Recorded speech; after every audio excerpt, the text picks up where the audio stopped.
Kaya paano mo sila tol? April? Ay, sakto yun ang malatigil. Kita natin. Mag-ano? Ay, mag-wala? Bibili ka dyan, pero dalawang sako lang. 60 nga. 70, natawaran namin 10. 60 ah. Kilo. Kumain pa. 40 na lang kayo. Bayad na yun. Ang butang na 20 agad doon.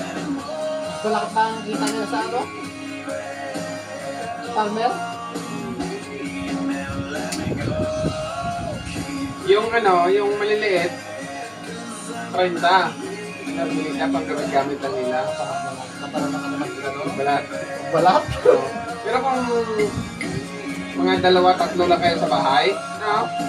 Yung mga taktong pag-isa, pang-boarding house, pang-boarding house. Yung talaga ang pag-isa, yung mga maliliit.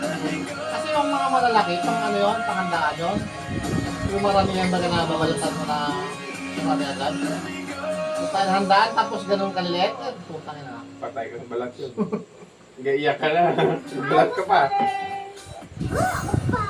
Dahil yan sa katiring germ na naiwan ang ordinary liquid. Spray pa, mga Joy and Diba? Isang patak. Mas parang nagana may sa bawat mga germ. bulatin na daw. Pati amoy. Isang patak. Isang Check ko pala kaputak. siya, no? Kung mabili siya. Sorpresa lang! New Carnation Everyday Creamer. Sorpresa lang sa presyong abot kaya. 39 pesos lang. Pala lang ano. Uod. Karapas. Oo, dati every 10 days eh, ngayon 5 days na. Hindi ka ano nang siniside yan? Mapatay? Hindi kaya. Yun, saan nila? Hindi ko na makakapasan doon. Wala ito highway yung ano ba? Rayo. Pero may daan. Sangkap mo to. Ano pati yung makin? Yung rayo tayo eh. You took away the prophet's dream for a prophet on the street. Now she's Kasi strong. huwag lang talaga ano ng karabas yun. Walang balik pa ano eh. Pag inaano mga karabas. Bawasan lang eh. Meron kaya tayo ng bayan dun sa ano, labas na sa Manila, no? Ha? Doon sa deliver. Ayan ko. Ano ba eh? Sanay na sila sa... Meron na sanay sa ano yun eh, sa kalakaran yung tayo bago pa lang. Kailangan natin lumaban sa presyo na. Naghanap ka pa ng truck eh. Diba na? Sa tracking pa lang pwede tayo lokohin eh. Yung doon pa, ano, kasi bago pa lang tayo eh. Ay, mahirap talaga. Hindi ka tulad ng mga datihan na dyan, eh, kahit nakapigit ko sila.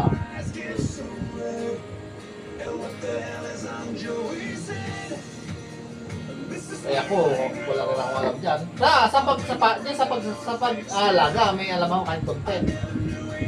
Yung pagpapalaki ng sibuyas, may alam ako content yan. Pero dyan sa yung ano ka na, wala eh, zero kalamang namin yan. Kaya mahirap tumagaw na rin. Mahirap sugal dyan.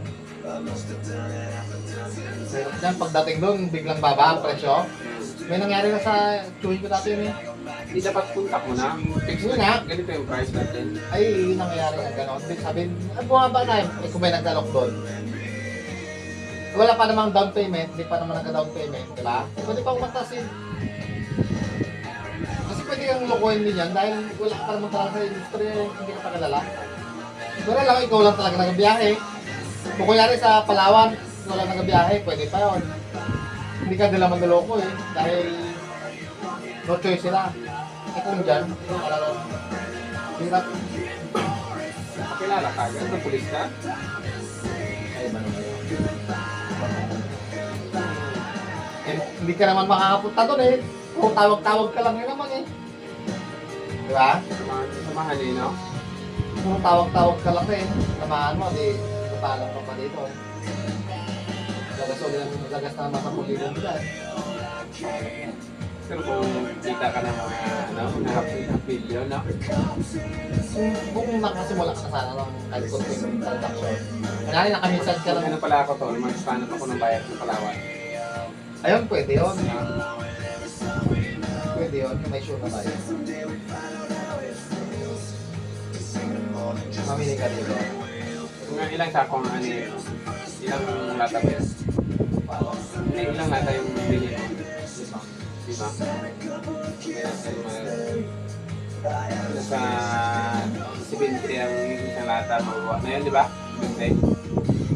Pinakamain na doon siguro kung hindi mag-average ng ano. Isang ano lang kamo. Isang pinalata na lang kamo sa isang lata. Yung mga 55 tons. Mahina na yun. 50 red bags. Hindi. Hindi ah.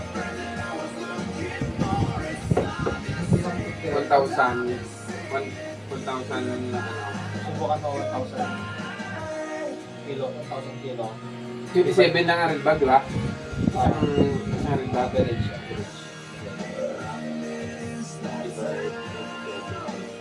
37 na red bag. Ayan po. Okay. Mahina na yun, di ba? Mahina na yun. Pag maganda ang sibuyas, taga-dalawa eh. 40 times 5, 200 red bags. Mahina na yun. Pag pinaka-ano na ngayon, basta yung pinaka-mahina na yun. Magkano kaya yan ang... Sabi ni ano, isang daan ng pangakain na barko. Maganda niyan, tol. Alam mo kung maganda yan? Mamili ka pag bumaba talaga ang presyo ng sibuyas. Mamili ka. Tapos, ano mo kayo? Ano tawag ito? Storage mo. Yun talaga, may punan ka. Mamimili ka ng mura, sobrang mura. Storage mo lang, doon ka talaga mamuna sa storage eh. Hindi sa ano eh. Bababa lang pagkakabili Magkano ba siya by the storage? Yung lang. Yan, pero ano natin, per tons na ito ang ano, 100. Pero red bag yata yan eh. Para 75 per month yan. Wow, hindi. Nalabas na lang po pero red bag eh. 200 red bags. Pag ang pamasahin niya papalawal sa isang sako, isang daan. Times 100. 20 mil. Sa isang kilo yata. Pero kung may bayar ka doon na mo, ang kuha ay mga ano sa 100, no? Eh, duda ako, hindi ko kami nagkuhantin. Hindi, 100. Ay naman, wala. Hindi. Bilihan ngayon dito ay sa 40. Oo. Hindi siguro yan. Hindi ko mga 60, no? Mataas siguro. Mataas siguro. 60. Pwede siguro natin hindi mga 80. 80 times... Ang maganda niyan, tol, the best yan. Pag-sample ka muna ng konti. Malugi ka ng konti. Pag bumuhos ka agad, talagang ano yan. Sakit yan. Pag bumuhos ka, pag may lugi na sa gano'n. 80 times 27 Bigla na lang. times 200. Kasi, ano yung tol, pwede na lang, kunyari wala kang down. Mangyari yan eh sa mga biyahero. Kausap nila ngayon, tapos pagdating doon, iba na ang presyo. Hindi mo na ano yun, hindi mo na iuwi, alang iuwi pa yun.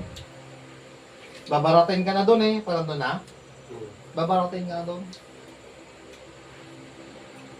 Lalo pag sobrang taas na ng supply,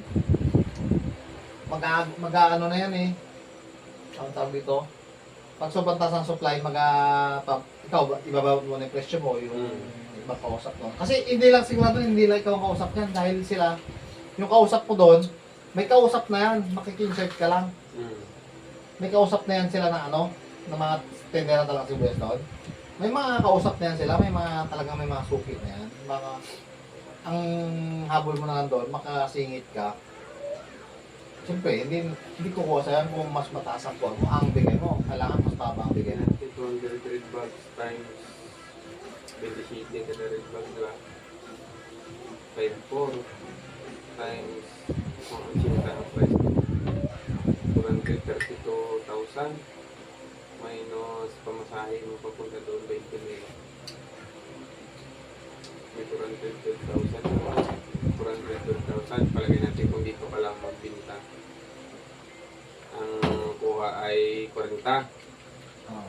times 27 Commission na bayad ka talaga tol. 216 lang, oh. Kikita ka ng 200 plus thousand, no? Kung mabita mo doon ng 80. Pero hindi ganun kadali yan tol. Sakit pa ang ulo mo siya.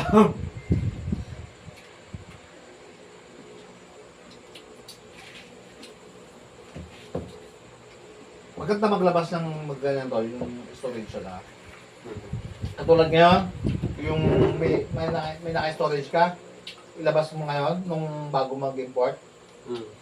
Nung bago mag-aniham, talagang kukunin nila dahil mahal eh. At mahal kunin nila dahil walang walang supply.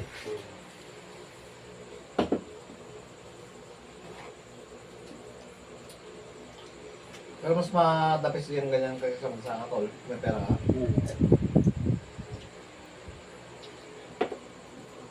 Mas malaking kita ng ganyan eh, kaysa magsaka.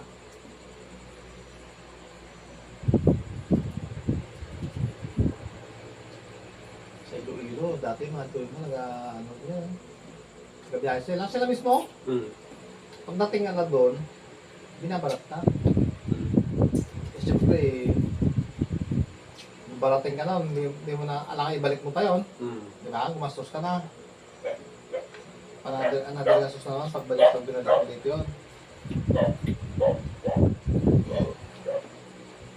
Babarating ka talaga doon dahil alam nila, hindi mo na ibabalik yun eh.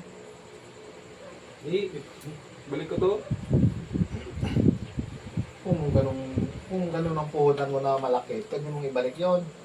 Pero kung sakto lang yung naka-mindset ka na pauwi ka na ng gantong araw. Sila daw, walang ligo-ligo doon.